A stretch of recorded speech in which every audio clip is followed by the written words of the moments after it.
તો આ વેજ પુલાવની સુગંધ એટલી સરસ છે કે આખું ઘર ભરાઈ જશે.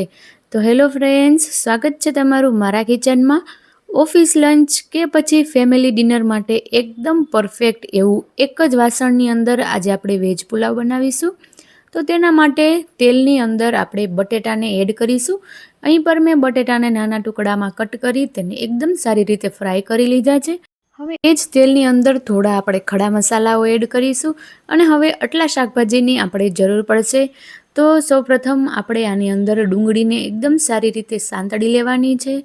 તમે તમારી ચોઈસના શાકભાજીનો ઉપયોગ કરી શકો છો, પણ જો તમારે પરફેક્ટ એવી સુગંધ જોતી હોય તમારા પુલાવની અંદર તો તેલની અંદર થોડા ખડા મસાલા એડ કરી ત્યારબાદ ડુંગળીને સારી રીતે આપણે આને ફ્રાય કરવાની છે, જેથી કરી અને આનું જે તેલ છે તેમાં સ્પાઇસીસની સુગંધ એકદમ સારી રીતે બેસી જાય અને જ્યારે આપણો પુલાવ બનીને રેડી થાય ત્યારે મસાલાની અને ડુંગળીની ખૂબ જ સારી એવી ફ્લેવર આની અંદર આવે છે.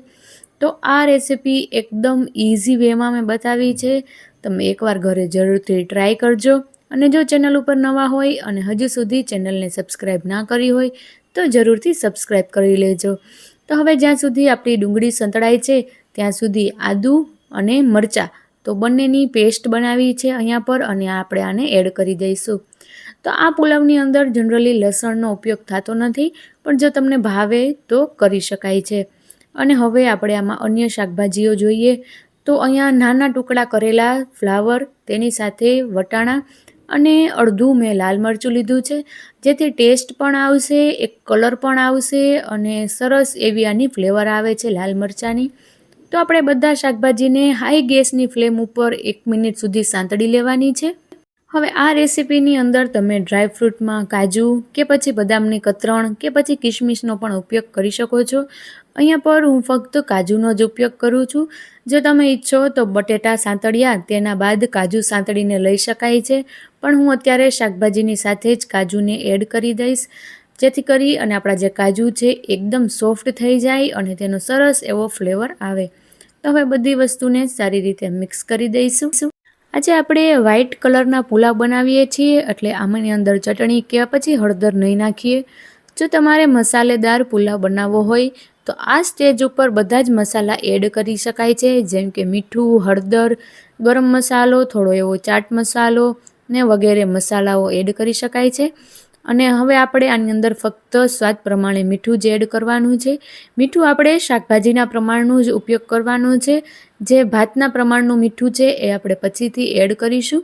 ઘણીવાર એવું થાય કે શાકભાજી સંતળાતી હોય ત્યારે આપણે વધારાનું મીઠું એડ કરી દઈએ છીએ, તો એવું ના હોય. શાકભાજી છે તે થોડા ખારા બને છે અને જે રાઈસ છે એ થોડા એવા ફીકા બને છે. એટલે શાકભાજી હંમેશા સોટે કરતી વખતે, શાકભાજી શેકતી વખતે તેના પ્રમાણનું જ મીઠું નાખવું અને પછીથી એડજસ્ટ કરી અને બીજું મીઠું એડ કરી દેવાનું. તો અહીંયા પર મેં 1 કપ જેટલા પલાળેલા ભાત એડ કર્યા છે, બાસમતી ચોખા. તો હવે તેને આપણે સારી રીતે તેલની અંદર મિક્સ કરીશું અને હવે આપણે પાણીનું માપ જોઈએ. તો આપણે અહીંયા પર 1 ઘરની વાટકી સેટ કરી લેવાની, તે પ્રમાણે 1 કપ જેટલું મેં અહીંયા પર ભાત લીધા હતા, તો તેની સામે 2 કપ જેટલા આપણે પાણી લેવાનું છે. અને હવે સ્વાદ પ્રમાણે મીઠું એડજસ્ટ કરી આપણે આને કૂક કરી લેવાના છે.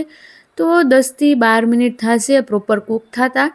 કૂક થઈ જાય એટલે આપણે આવી રીતે સાઈડ પર ચકાસી લેવાનું છે કે પાણી વધ્યું તો નથી ને.